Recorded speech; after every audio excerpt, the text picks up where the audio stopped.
know, Gilligan, when I'm a famous movie star, I'm going to have my own yacht, and you can be my captain.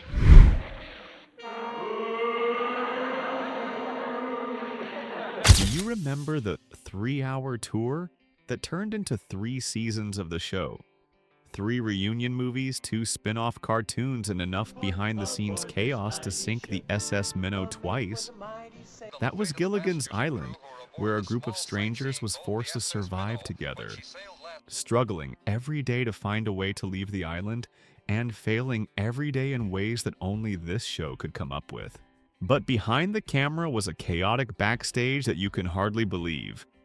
From the story of an actress nonchalantly bringing her boyfriend to the set to do things that are not convenient to say out loud, to ambiguous relationships far beyond professional colleagues, or even a series of substance scandals strong enough to shatter the innocent image on screen. Today, we will together peel back 20 behind-the-scenes secrets of Gilligan's Island that the more you hear, the more you wonder. How were they still able to film normally back then? 20. Extramarital relationships and shocking substance scandals of the purest couple on the island. Do you remember the gentle Marianne and the clumsy Gilligan? In my eyes, these are 2 extremely innocent characters, the most holy souls on the deserted island that anyone would want to protect. One is a clumsy sailor with a gentle smile. The other is a sweet girl next door who always brings a feeling of warmth and trust. But if I said that behind that saintly appearance were rebellious hidden corners, would you believe it? There is a fact that film crew members often caught the 2 of them clinging to each other outside of filming hours, far beyond the level of ordinary colleagues. Even a daring rumor became a dark legend of the film crew. They often swam naked together in the lagoon area of the set when the lights were out. The image of a demure Marianne and a naive Gilligan shedding all their clothes to immerse themselves in the night water, something the producers always tried to cover up at all costs. However, this bond did not just stop at physical passion, but also led to shocking legal scandals. In 1998, Bob Denver was arrested for receiving prohibited substances through the mail. In his initial statement at the police station, he directly named Dawn Wells as the person who had sent this shipment to him since 1995. Although Denver later hurriedly withdrew his statement to protect his co-star by asserting that those prohibited substances were actually sent from an anonymous fan. The incident was enough to completely tear apart the pure image of both. The name Dawn Wells seemed unable to escape this jinx, because many years later, she herself directly fell into the hands of the law. Right after her 69th birthday party in 2007, Dawn Wells was pulled over by police due to signs of erratic driving. The inspection discovered addictive substances right in her car, leading to a short prison sentence and 6 months of probation. 19. The entire film earned hundreds of millions of dollars, but the actors did not have 1 cent. Surely we all know how famous the film Gilligan's Island is. According to statistics, this film has brought in a huge figure of more than $250 million in profit over the past half-century. But you will not be able to believe that while the television station bosses collected huge profits, the cast did not enjoy a single extra cent from those profits. This harsh truth lay in the unfair contracts of the 60s. The cast was only paid a meager fee for exactly the first 5 reruns. From the 6th time onwards, even if the film was rerun thousands of times globally, that cash flow was completely cut off. It is ironic that every time they turned on the TV, they still saw their faces appearing. The television station still collected a lot of advertising money, but the pockets of the people who made that success were empty. The injustice reached its peak when, in 2018, Marianne, Dawn Wells had to rely on donations from fans online to pay medical bills and debts at the end of her life. Tina Louise once bitterly admitted they were squeezed like a lemon and thrown away, right in their own glory. It turns out the deserted island not only imprisoned the characters, but also imprisoned the cast themselves in a harsh economic reality for life. 18. The real reason the show ended. Do you remember the eager evening sitting and waiting for Gilligan's Island to air? That familiar feeling when turning on the TV and knowing that you were about to return to that island where everything was always messed up in a very funny way. The final episode of the film was broadcast on April 17, 1967. Although at that time it was still very popular and everyone expected it to return that fall with a fourth season. But then suddenly it disappeared. The show was killed off. At the last minute, for a shocking reason, CBS decided to give the time slot of Gilligan's Island to Gunsmoke, the favorite program of Mrs. Babe Paley, the wife of CBS chairman William Paley. Therefore, Gilligan's Island ended its journey with the people still trapped on the island. Until 14 years later, they were rescued in the movie Rescue from Gilligan's Island in 1978. What is worth mentioning is that this decision came too unexpectedly and quickly. The cast went into filming like every other day, still acting, still laughing, still doing everything they always did without knowing that it was the last time they would stand on the set. They were completely not informed about the cancellation of the film until everything was too late. There was no prepared ending, nor was there even an official farewell for the audience. It was just a normal day of filming. Then after that, everything stopped forever in the astonishment of the insiders themselves. 17. Tina Louise brought her boyfriend into the dressing room to do sensitive things. Do you think a lunch break on set is simply taking a nap to recover? Perhaps Bob Denver thought so too. But then he quickly realized he was wrong. In his book, Bob Denver recounted that right on the set of Gilligan's Island, while he was trying to catch some sleep during a break, strange sounds from the dressing room next door began to ring out, clearer and clearer. Initially, he tried to ignore it, but after only a few minutes, he immediately understood what was happening behind that door.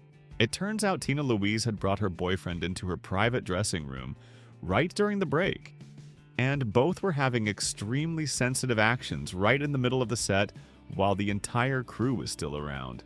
The sound was so loud that Denver could not stand it, forced to bang on the wall to demand silence.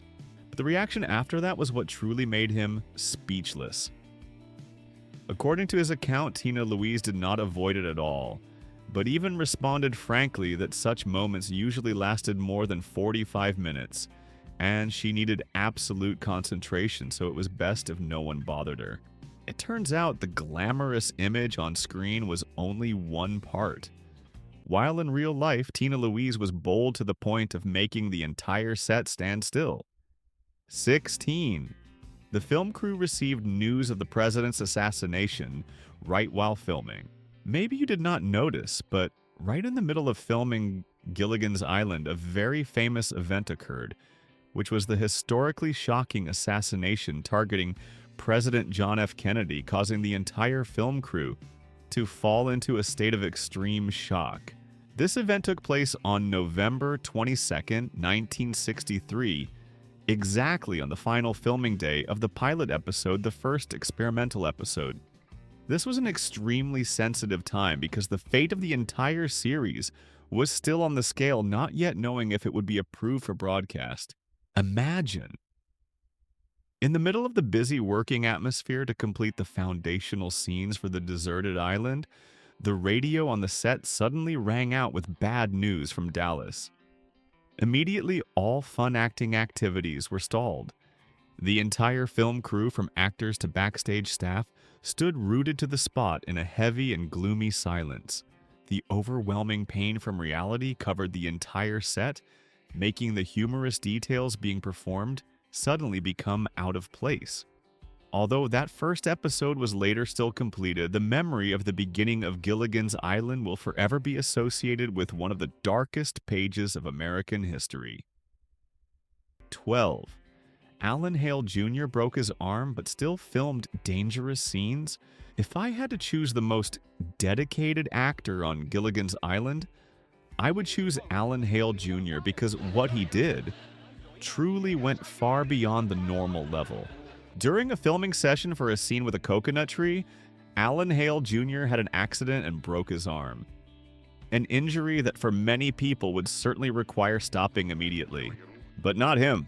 Instead of informing the film crew, he decided to keep this matter a secret for 3 weeks, just so as not to slow down the production progress. And what is worth mentioning is that during that period of time, he still continued to film as if nothing had happened. Just imagine with a broken arm. He still performed heavy scenes, still moved, still acted, and even carried Bob Denver on his back in many segments. Just by looking at the way he worked, people understood why Alan Hale Jr. was always respected by his colleagues on the set. It was that professional dedication that helped him maintain a solid position in the hearts of the crew and the audience, far beyond what a mere role could bring. Numbers. 4. Bob Denver was almost attacked by a real lion right on the set. Is it true that when watching the scene where the lion appears on the island, you only found it a bit funny and did not feel even a bit of danger?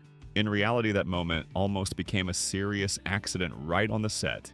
While filming with a trained lion, everything initially went exactly according to plan. The animal moved in the intended direction. The actors took their positions, the camera ran. Then suddenly, it lunged straight toward Bob Denver. The distance between him and the lion at that time was only a few feet. With no time to think, Denver immediately grabbed a nearby chair and used it as a shield to protect himself. The filming scene immediately fell into chaos. On one side was the actor, on the other was the animal weighing hundreds of kilograms losing control. Fortunately, the situation stopped in time before anything terrible happened. But just one beat slower, perhaps the story you are hearing now would have been completely different. 13. Millionaire Jim Backus specialized in mooching meals off co-stars. It is ironic that the person playing the richest man on the island was the poorest whenever it was time to pay the bill. Dawn Wells, Mary Ann, and Natalie Schaefer. Mrs. Howell once shared that Jim Backus very often invited them to lunch at restaurants near the set. The script always repeated perfectly. After having eaten their fill when it was time for the waiter to bring the bill, Jim would begin performing the act of searching his pockets and then exclaim in utter amazement that he had forgotten his wallet in the dressing room. The result was that the two women accompanying him always had to take turns paying for the Mr. Millionaire. This incident happened so frequently that it became a joke within the film crew. Even after the film ended in reunion sessions, the co-stars still did not forget to subtly remind him about the free lunches that Jim had skillfully circumvented the rules to obtain. Truly a ridiculous contrast between the upper-class demeanor on screen and the empty wallet reality in real life. 15. Tina Louise caused conflicts to the point that the male lead refused contact. We all know Tina Louise was a difficult girl on set, but you would not be able to imagine how far her diva behavior pushed everything. Behind the image of the glamorous ginger who always captured the spotlight, Tina was actually a source of suffocating tension throughout the filming period. She frequently made a series of outrageous demands for changes, from interfering with the script and costumes to small matters like forcing the repainting of the entire dressing room before agreeing to work. Even worse, Tina repeatedly rejected scenes with the reason that they were not suitable for a star's status, causing the entire film crew to stop and wait for hours to compromise. This arrogance, combined with the scandal of secretly bringing her boyfriend into the dressing room to do sensitive things right in the middle of a break, made her colleagues' view of her become extremely terrible. The consequence was an atmosphere of isolation surrounding Tina Louise. While other actors frequently gathered to laugh and talk happily after filming hours, Tina was always pushed to the fringes and sat dejectedly in a corner alone. The relationship between her and the male lead, Bob Denver, also fell into a state of complete freezing. Both restricted talking to each other to the maximum, only interacting when the camera started running, and as soon as the director shouted, "Cut!" everyone went to their own places. The rift was so great that Bob Denver once flatly refused to take photos with Tina, turning them into the most famous, on the surface but not in the heart, couple in television history at that time. 11. Bob Denver threatened to quit the role to force a credit change for his co-stars. Do you remember the familiar opening melody of Gilligan's Island? The part where each name appears as if introducing each member of the island before the story begins. With Gilligan, the skipper too. It sounds simple like that, but behind it was a whole tense struggle.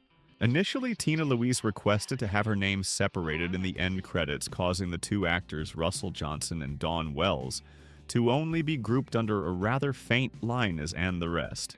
A small detail, but it directly affected their position and recognition in the eyes of the audience. Bob Denver saw that, and he did not accept it. Based on a clause in his contract, he made a very clear move. If this was not changed, he was willing to put his name after Tina Louise, completely breaking the existing order. That was not just about the position of a name, but the way he stood up to protect his co-stars. Finally, everything was forced to be adjusted. The names of Russell Johnson and Dawn Wells were added to the opening song part, instead of being gathered together as before. 10. Paradise Island, actually located right next to a noisy highway. Have you ever dreamed of setting foot on the island in the movie A Green Place, with white sand, swaying coconut trees, and the absolute silence of the vast ocean completely separated from the human world?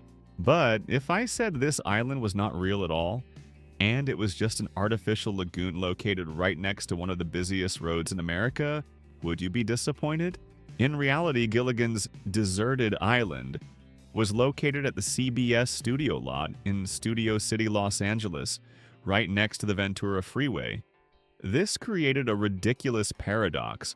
While the characters were screaming in despair because of being isolated in the middle of the Pacific Ocean, right in their ears were the roaring of engines, the loud honking of trucks, and the sirens of police from the crowded traffic just a few steps away.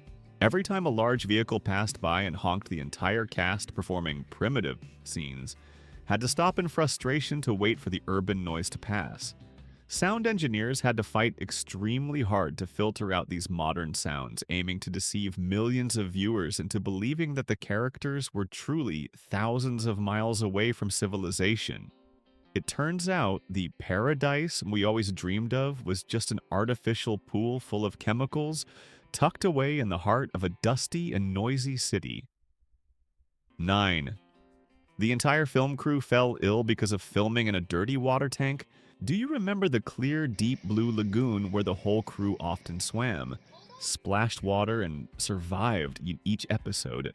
It looked very poetic and cool, but in reality it was a horror. The lagoon in Gilligan's Island was actually just a large, stagnant water tank, freezing cold, murky, and not properly sanitized. The water stood still for weeks, was not replaced, and was full of algae and bacteria. Yet the actors and crew still had to soak, swim, and splash every day in that environment to film scenes. The result? A series of people in the film crew fell ill one after another. Severe flu skin infections, diarrhea, high fever. Many were so sick they could not move, but the production still forced them to continue filming to stay on schedule. No one dared to stop because of a dirty water tank. It turns out the fun underwater scenes that made the audience double over with laughter were a real nightmare for the entire crew. 8. Russell Johnson was once shot down in a plane and broke both legs. Do you love the character of the professor? Have you ever wondered why the professor acted so naturally and convincingly when expressing the feeling of being trapped and isolated on a deserted island? The answer lies in a tragic real-life chapter. Before becoming an actor, Russell Johnson was a real pilot in World War II. During a mission, his plane was shot down. He luckily survived but had to suffer extremely heavy consequences, severely breaking both of his ankles. The physical pain, along with the feeling of despair when being trapped in the middle of the sea, was deeply imprinted in his memory. It was these real experiences that helped Russell Johnson embody the role of the professor in a deeply and incredibly authentic way. He did not just act the isolation, but he had truly experienced it. It turns out the intellectual who always thought of all ways to save the whole island carried within him a story of a true hero and tragedy from life. 7. Dawn Wells admitted once having feelings for a co-star, not only having an ambiguous relationship with Bob Denver right on the set. Dawn Wells also personally admitted that she herself once had real romantic feelings for another man in the group, making the rumors about the private life of the girl next door become even more complicated. In an interview, Dawn Wells shocked everyone by revealing that the person who truly made her heart flutter was not the clumsy guy Gilligan, but exactly the calm professor played by Russell Johnson. She did not hesitate to admit that between the two of them, there was an intense attraction from the very first days of filming. Even Dawn firmly asserted that if both had been single at that time, this relationship certainly would not have just stopped at the level of colleagues, but would have gone much further. Imagine behind the lens a pure Mary Ann was nurturing a silent affection for the intellectual professor. However, the biggest barrier was reality. Both already had their own families. Because of self-respect and respect for each other's homes, they were forced to suppress their personal emotions, keeping the relationship at the level of close friends so that the film could continue to operate professionally. It turns out the feelings are apparent. Moments between Mary Ann and the professor that you saw on the screen were not entirely acting. Those were real feelings, but forever had to be hidden behind the standards of real life. 6. Jim Backus filmed while in a state of having consumed alcohol. Do you remember the character Thurston Howell III? The arrogant millionaire always holding a cane in his hand and wearing luxurious outfits as if vacationing in Saint-Tropez rather than being stranded on a deserted island? That was a role that required elegance sometimes, even the characteristic arrogance of the upper class. But it seems that to maintain that eccentric demeanor and those humorous lines, Jim Backus had a behind-the-scenes secret that not everyone dared to make public. In reality, Jim Backus was famous for having problems with alcohol in real life. And this truth spilled over into his work on Gilligan's Island. There are anecdotes passed around within the film crew that he performed many scenes in a state of being completely not sober, or to put it bluntly, had been drinking right before the camera started running. What made everyone both fearful and admiring was his acting performance. Despite having alcohol in his system, Jim Backus still maintained an incredible stability, completing segments so smoothly that if one did not witness him drinking with their own eyes, perhaps no one would realize the millionaire was drunk. 14. Tina Louise was tricked into signing the contract and trapped with the role for a lifetime. What you just knew about Tina Louise on the set might make you think she was someone who was difficult to integrate. But looking back from the beginning, this story was perhaps predestined from the moment she accepted the role. When joining Gilligan's Island, Tina Louise believed that this was only a short-term project, about a few months, and then it would end. A temporary role enough to appear, then move on to bigger opportunities. But everything did not happen like that. The film suddenly became a phenomenon, and the character Ginger quickly became tightly attached to her name. From then on, the audience no longer saw a diverse actress, but only remembered the glamorous redhead on the deserted island. And that exactly was the problem.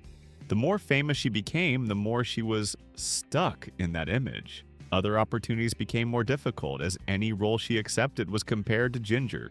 Later, Tina Louise admitted that the decision to accept the role with the thought of only a few months became the thing she regretted the most. 5. Natalie Schafer performed her own dangerous scenes despite being over 60 years old. Besides Alan Hale Jr., who was extremely dedicated to his profession, Natalie Schafer was also one of the most devoted actors in this film. Do you remember the millionaire's wife, Lovey Howell, who always appeared with a noble look, magnificent dresses, and a demeanor as if she only knew how to enjoy herself? In reality, Natalie Schafer in real life also came from the wealthy class and had a high-class lifestyle, no less than her character.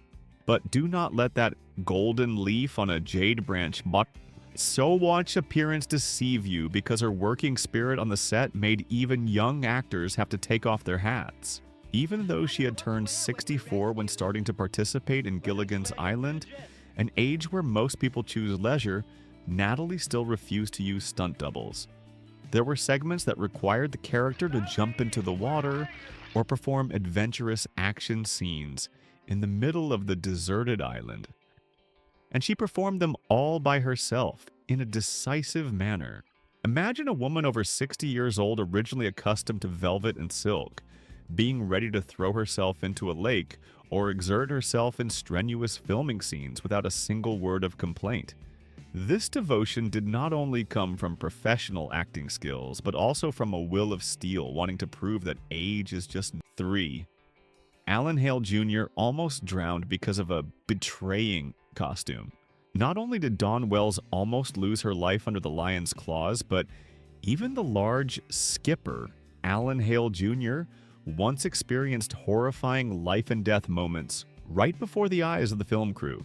In an underwater scene, Alan Hale Jr. had to perform a segment of jumping into the sea to save other members. However, a fatal error occurred with his costume. The thick nautical jacket, along with the specialized boots when soaked with water, became a heavy anchor, weighing dozens of kilograms, pulling the actor down to the bottom of the filming tank. Instead of surfacing, as in the script, Alan Hale Jr. began to struggle in vain. The scariest thing was that the film crew initially thought he was acting too deeply in the distress scene. It took a long while when noticing his face change color, and the air bubbles were no longer normal, that the rescue divers panic-strickenly dove down. When pulled ashore, the brave skipper had fallen into a state of exhaustion and almost stopped breathing. 2. Tina Louise refused all reunions because she hated the role. It seems that Tina Louise is a very prominent name in the behind the scenes of Gilligan's Island, as the truths about her are so many, and most of them are tinged with dissatisfaction and indelible distances from her colleagues. After the film ended, while other members excitedly participated in interviews or reunion projects to pay tribute to the audience, Tina Louise almost never appeared. She gradually refused to mention the name Ginger, and determinedly did not want to be associated with the image of the glamorous redhead on the deserted island anymore. It is ironic that the role that brought the most illustrious fame to her career was exactly the iron cage that she wanted to break the most. Instead of being proud of the film's legacy, Tina considered it a mistake that suffocated her diverse acting ability, causing her to be typecast in the eyes of Hollywood directors for many decades. This blunt turning away was not only a refusal of a job, but also a complete severance from the past. 1. Bob Denver married 4 times with a private life completely opposite to the film. Far from the clumsy Gilligan, who was always awkward and never knew how to score points with the females on the deserted island, Bob Denver's real life was a series of ladies and romances more fleeting than anyone could imagine. Bob Denver had a total of 4 marriages in his life. His personal life was described as extremely complex and full of fluctuations, a reality completely opposite to the innocent, simple, and somewhat clueless image of Gilligan that he portrayed on screen for many years. It is ironic that the audience kept mulling over and laughing at the silly situations of a single sailor. While behind the lens, Bob Denver was busy searching for a happy harbor through consecutive breakups.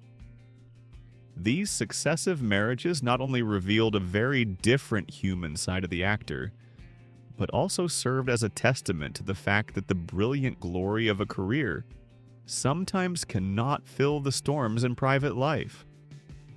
Thank you for watching. If you enjoyed this video, don't forget to like, share, and subscribe so you won't miss our next videos. Leave your thoughts in the comments below. I'd love to hear from you. See you in the next video.